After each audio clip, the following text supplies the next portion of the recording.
Hello everyone and welcome to the channel. It's Paulie, Esther here, and today's Thursday. No, yesterday was Thursday. Sorry I didn't get this out yesterday, but I had some stuff to do with my son, and plus I wasn't like, oh my gosh, I need to run to the PC and tell everybody that Dead by Daylight is now out on the PS4 in Japan.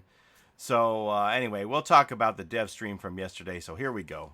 So most of what I'm going to talk about today is going to be regarding the new emblem system and the new killer and the new chapter that's coming up. So the team returned from PAX in Boston last week. They did actually do 3 quasi-dev streams from the Alienware booth on Thursday, Friday, and Sunday. I'll probably put the links of those in the description of this video if you want to watch them.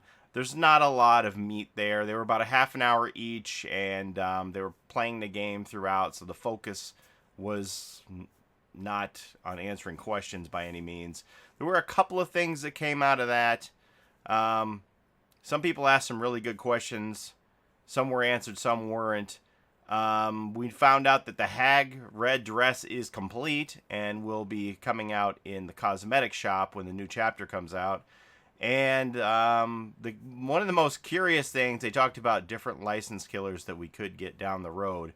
And one of the most curious things that Matthew said was when the moderator for Alienware asked if Jason was in the game, he said, not yet. And I was like, what? Not yet? Is he like overly optimistic? I expected him to say, well, we can't get that character because Gun Media owns rights and he has his own video game, Friday the 13th, the game. So unfortunately we can't get that character. But he didn't say that. So that made me think, is he just overly optimistic? Or is there actually some truth that the 2009 reboot of Friday the 13th is a separate license and is available, and they could get that? I don't know. But I just expected him to flat out say, no, we can't get it, and he didn't do that, which was kind of stunning. I don't know if I'm reading more into that than I should.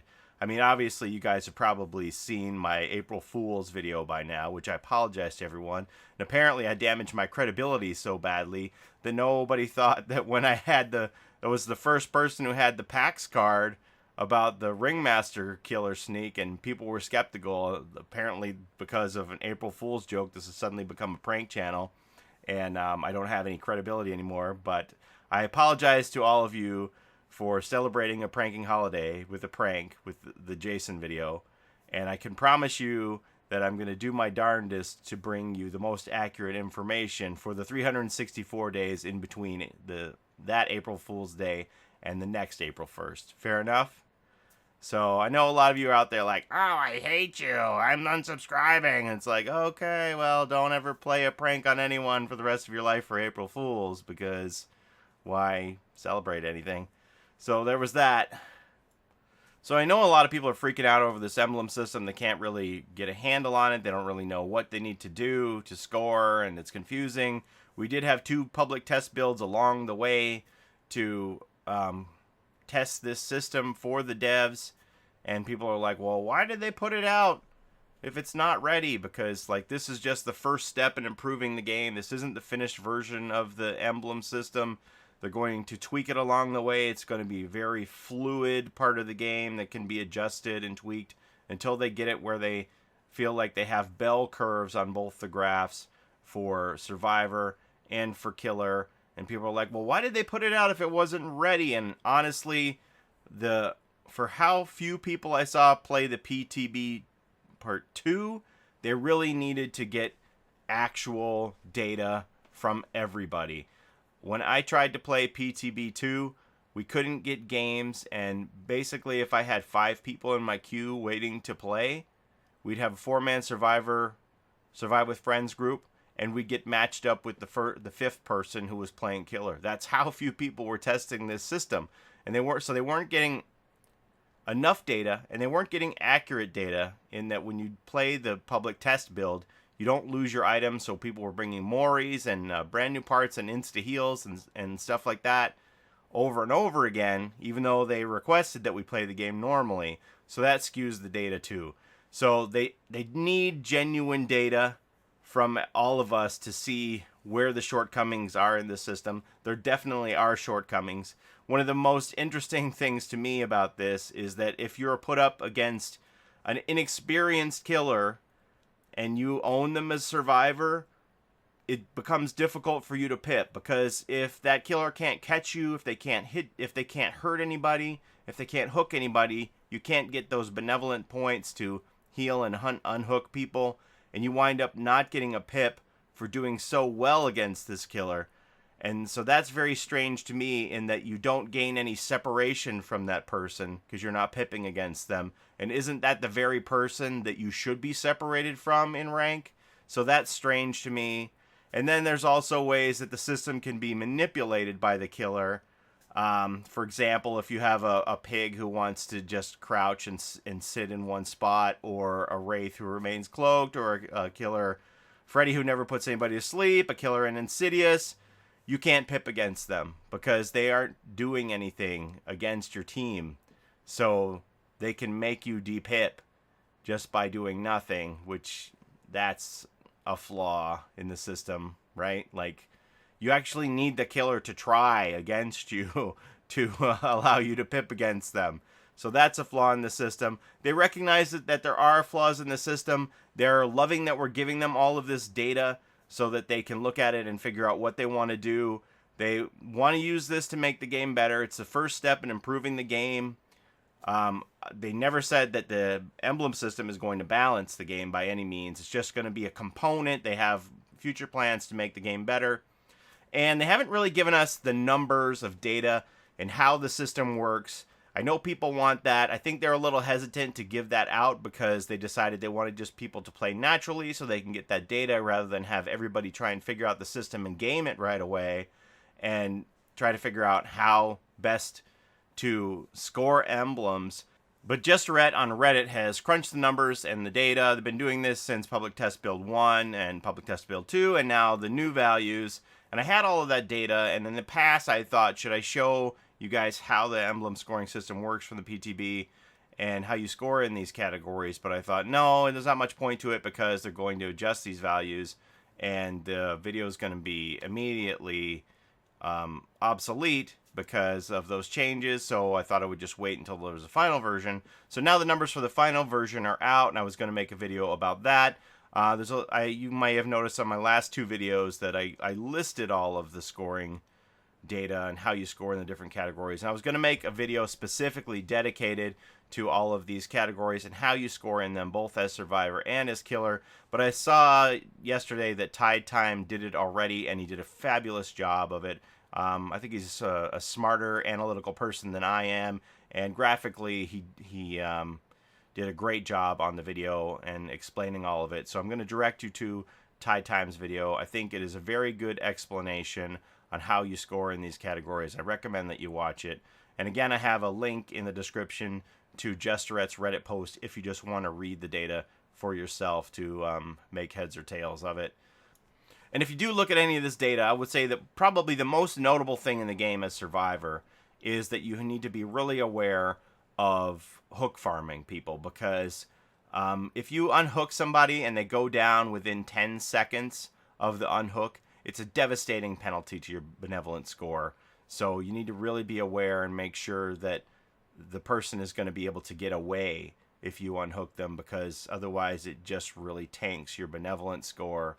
I do agree with the concept that you don't want somebody just farming you so that they can get points off of you and leave you out to dry. But at the same time, I've always said I'd rather be farmed than die on the hook, because at least then I feel like I have a chance instead of no chance by just being left on the hook.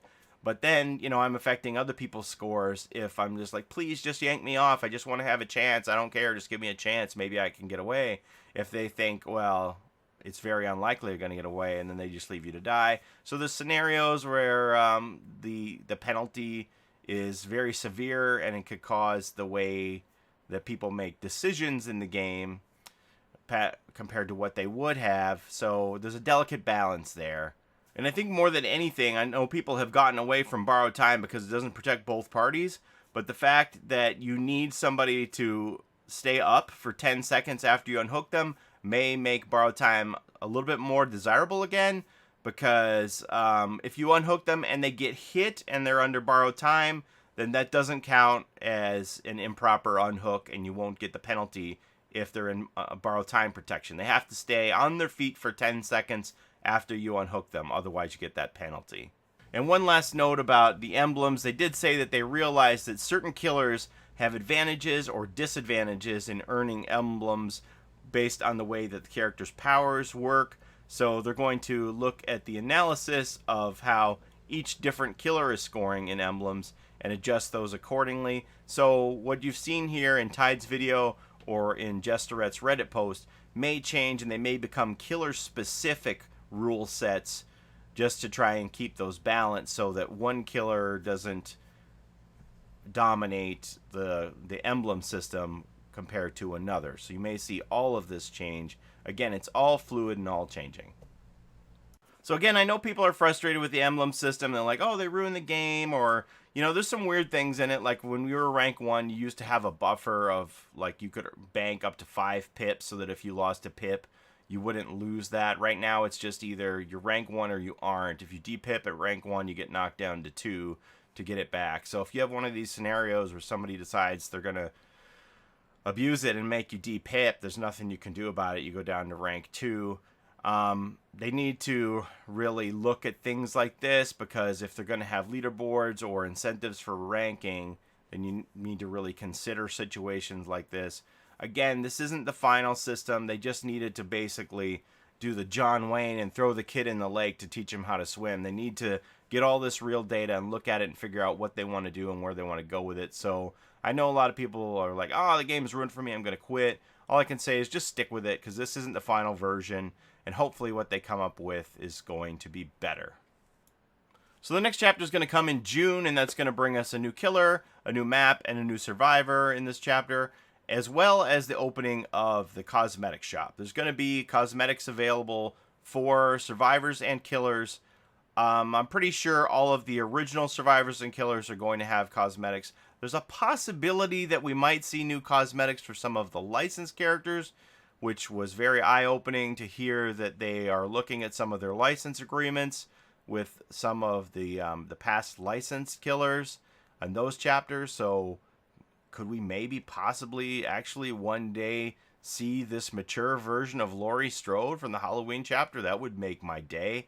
Can we make that happen, please? That's very exciting. Just to hear that there's a possibility of getting new outfits for licensed characters makes me giddy. And as far as the cost goes for this next original chapter, is it going to be free, or are we going to have to pay for it? Will it be free? Yes and no. They've implemented this new system called the TydeTyme Play to Unlock system, and you're going to be able to use, let's just call them play points right now, to buy things. And that goes for the cosmetic store as well. So when you earn, let's call them playtime points, for playing the game, you're going to be able to spend those on things, which will be either killers, survivors, the whole chapter, I'm not sure, past original chapters certainly, and maybe even possibly past licensed chapters, which I thought there was no way that we would ever be able to use playtime points to buy anything licensed because of the licensing agreements that they have with the license rights holders to all of these movie franchise killers and chapters. But Matthew made it sound like they're looking at these license agreements and talking to the license holders and maybe tweaking these, and we could possibly use playtime points to buy this stuff. Now, he also said that there isn't going to be any retroactive points given for your hours that you've gotten now, like 99% certainty that there won't be like a loyalty bonus points that you get for being a previous player, which is unfortunate. It would have been really cool if they flipped the switch on this cosmetic store, and if you had 1,000 hours, you'd have, you know, whatever, 1,000 hours worth of playtime points, whatever that equals, to buy stuff. But it sounds like we're all going to start on the same level playing field, earning points to buy things. So they said that there's going, as far as the cosmetics go, there's going to be things that you can only buy in cosmetics. There's going to be things that you can only get with playtime points. And what I mean buy is buy with real money. It's going to be things you can only buy with real money. Going to be things you can only buy with playtime points. And there'll be things that you can either choose to buy or unlock. So, for example, if there's a real swanky outfit that they want to make it exclusive, that will only be for people who want to buy it, that'll be a buy cosmetic. And then if they want to make an outfit like the Donkey David jacket for the Chinese New Year, Year of the Dog, you could only earn that one by playing. So that would be a playtime unlock only. And then there'll be some in the middle, such as, like, let's say this, the lettuce hag here, that you can either buy right away with real money, or you can choose to earn playtime points and unlock it down the road.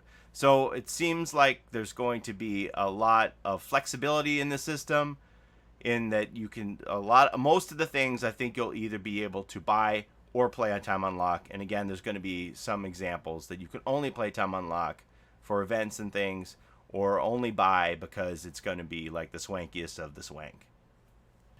So they said that we can expect to see nothing big between now and June. They're just going to work on bugs, polishing the game, working on this emblem system, and I'm completely okay with that.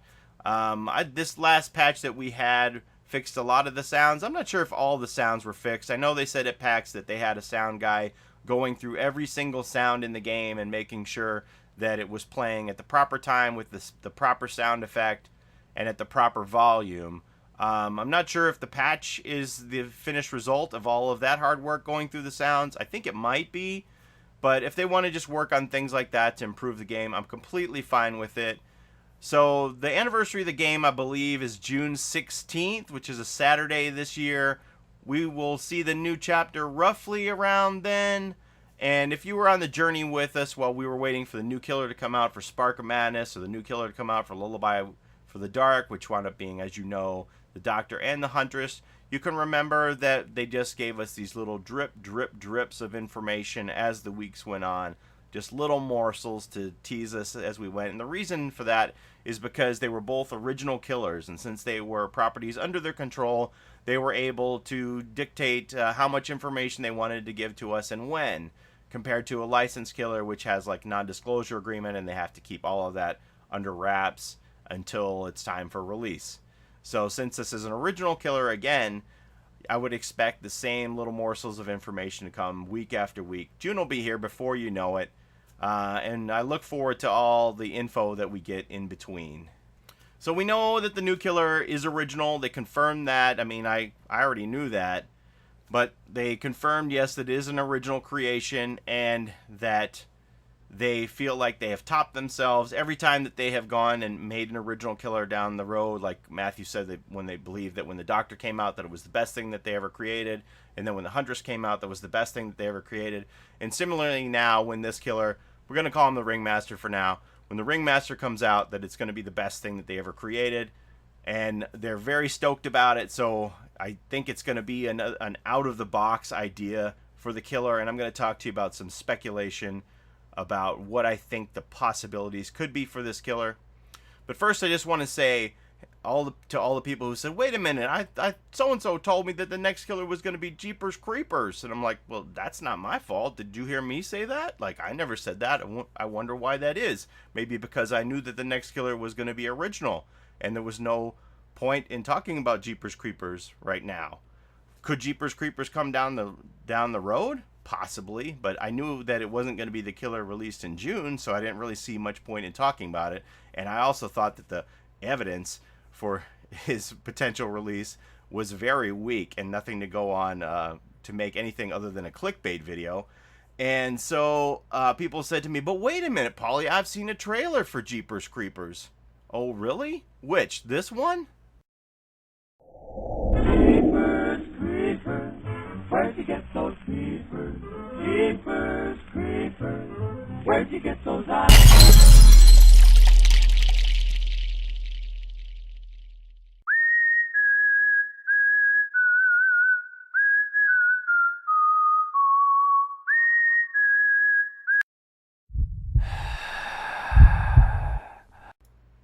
Yeah, that's the video you saw, the trailer for Jeepers Creepers. Yeah, that's not real. Like, if it was a real trailer, wouldn't it be released by the Dead by Daylight channel? And that font really fooled you? That font looked like it was legitimate, that was for a real chapter? Anyway, that's fake. So that has nothing to do with Jeepers Creepers' potential release. Zilch. But hey, if you guys like fake trailers, I can make one. Here, I made this one in 5 minutes for the Ringmaster. Here we go.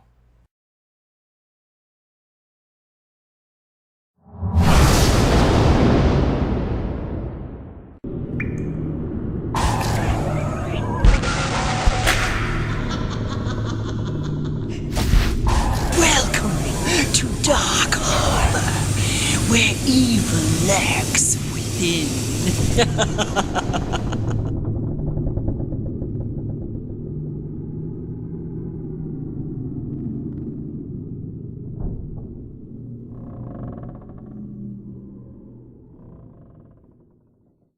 So there you go. That's my fake trailer. I can make fake trailers too, right?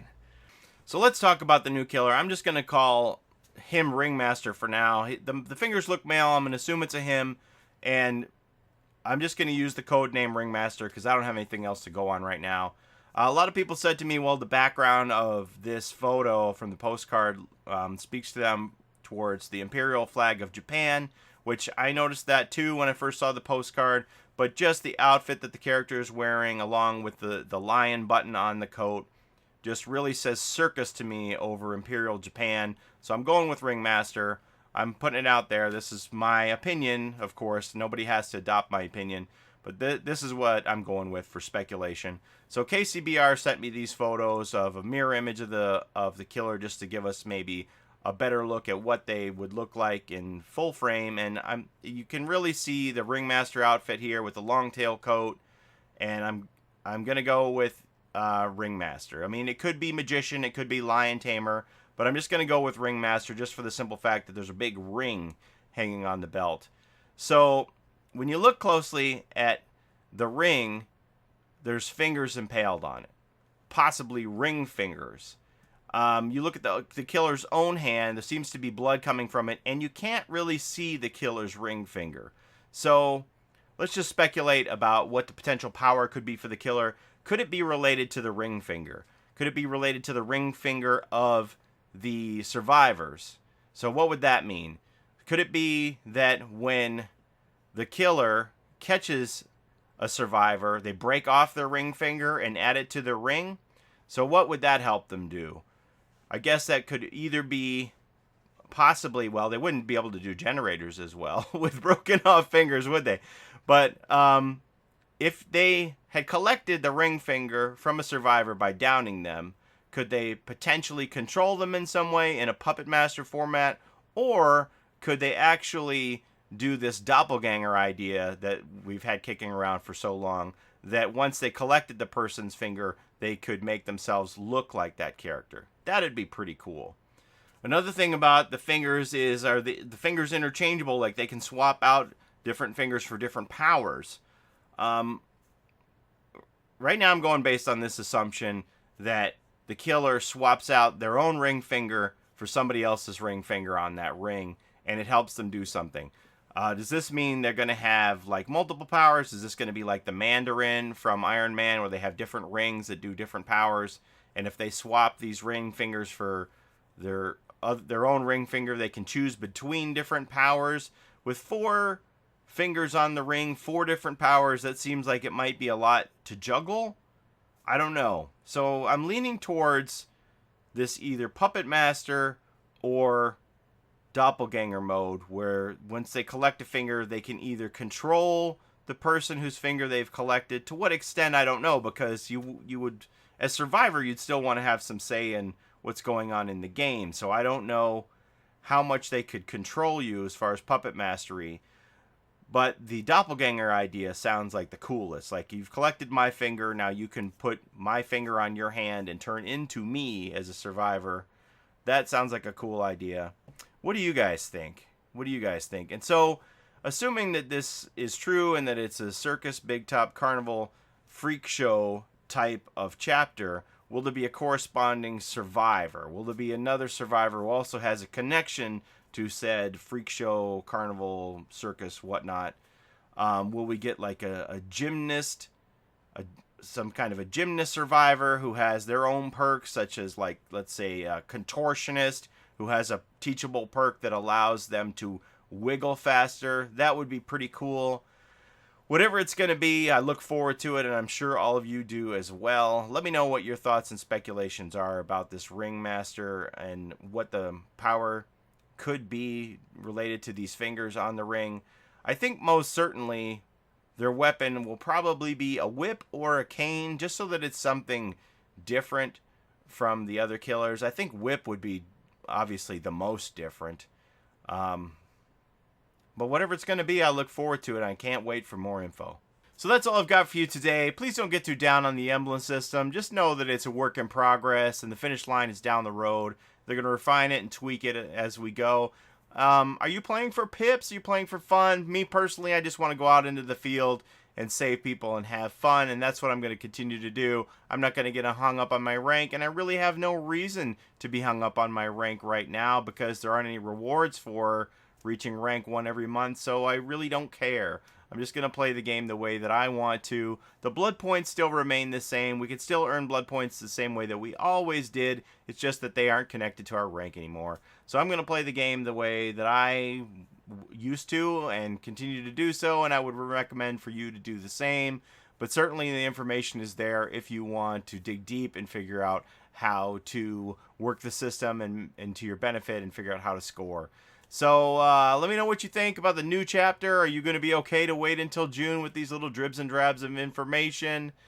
What are your thoughts about what the chapter might bring? I look forward to hearing from all of you about that. As always, thanks for watching and have a great day.